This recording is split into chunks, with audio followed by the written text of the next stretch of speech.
Coba nanti tidak fokus kepada anak dan suami. Kita fokus pada diri kita, ya. Kita punya waktu, tuliskan masa kecil. Tadi saya udah ketemu bahwa ibu punya masa kecil yang keras. Kecenderungan kita akan meneruskan kepada anak kita. Kita menganggap bahwa, misalnya gini ya, coba lihat anak sana itu, PNS, jago dia, hebat. Nah itu kan udah masuk tuh doktrin. Oh kalau PNS itu jago. Sehingga ketika anak kita paksa supaya bagaimana caranya membangun harga diri kita di PNS itu.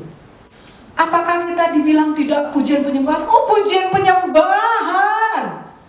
Wah kita 24 jam pujian penyembahan. Tapi Tuhan mau, ayo dong berubah dari cara kamu berpikir. Tuhan akan ngomong itu.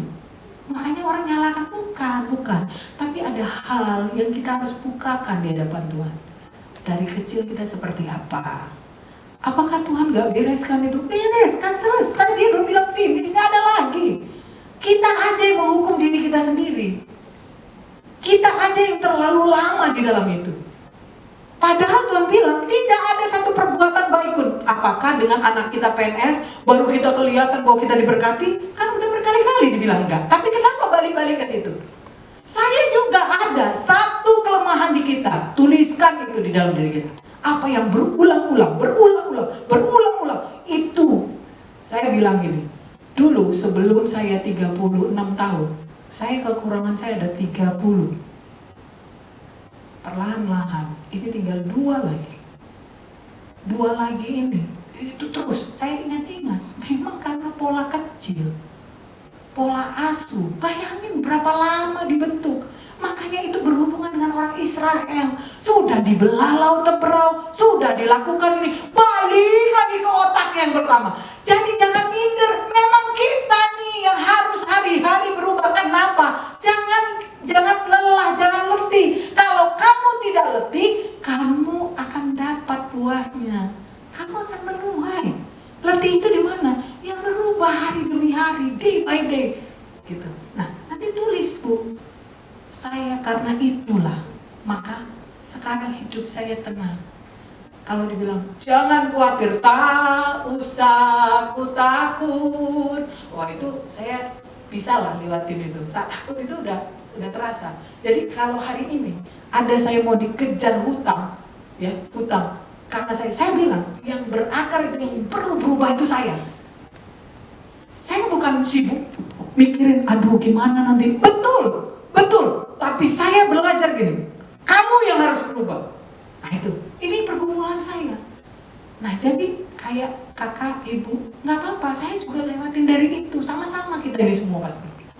Banyak kak yang bergumul begitu. Kenapa ya? Saya lihat, ya kayak kita tadi puji Tuhan, suaminya berarti laki-laki, mas itu laki-laki. Kenapa? Karena dia gak bisa jaga anak. Coba kalau gini ya,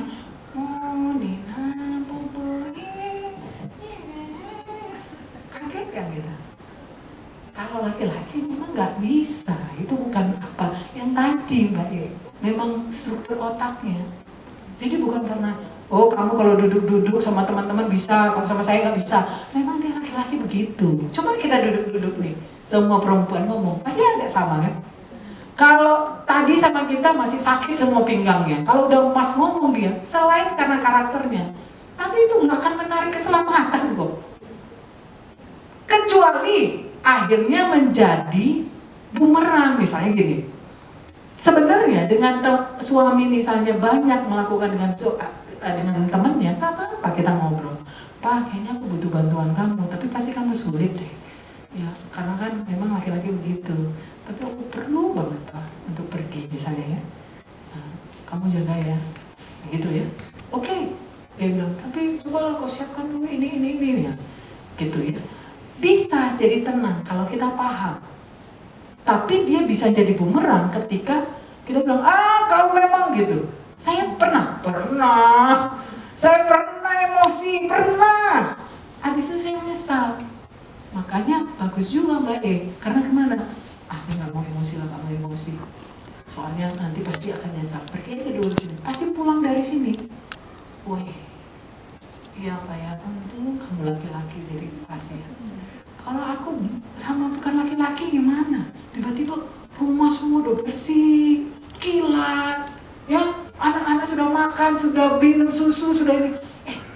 Pak, aku agak ragu ya. Boleh nggak ragunya? Laki-laki loh.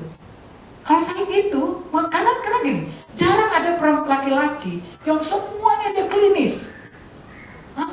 Atau ada? Ada mungkin di pendidikan, tapi suami saya juga pendidikan Akpol kok disuruh bersihin. Dia bisa bikin ini loh, bikin apa itu?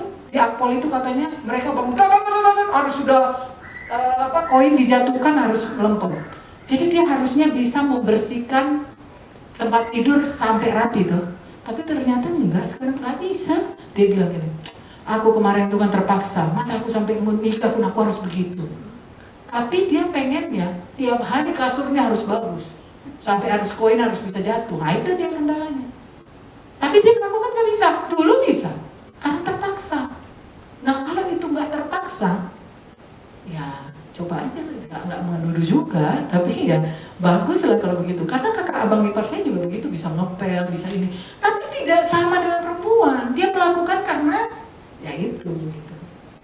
Itu hal-hal begitu.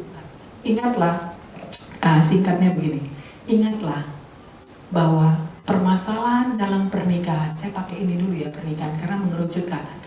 Apapun permasalahan dalam pernikahan kita ini, hari ini itu sudah ada jauh sebelum kita menikah. Coba renung-renungkan, apa nih permasalahan kita hari ini? Itu sudah ada jauh sebelum kita menikah, cuma kita abaikan. Nah, kalau ini dibiarkan, itulah iblis bisa masuk di situ dan melemahkan kita, mencuri damai sejahtera kita dan lain-lain sebagainya. Akhirnya yang paling fatal apa? Nggak mau datang ke gereja, nggak mau melayani, bosan. Nah ini parahnya, ya.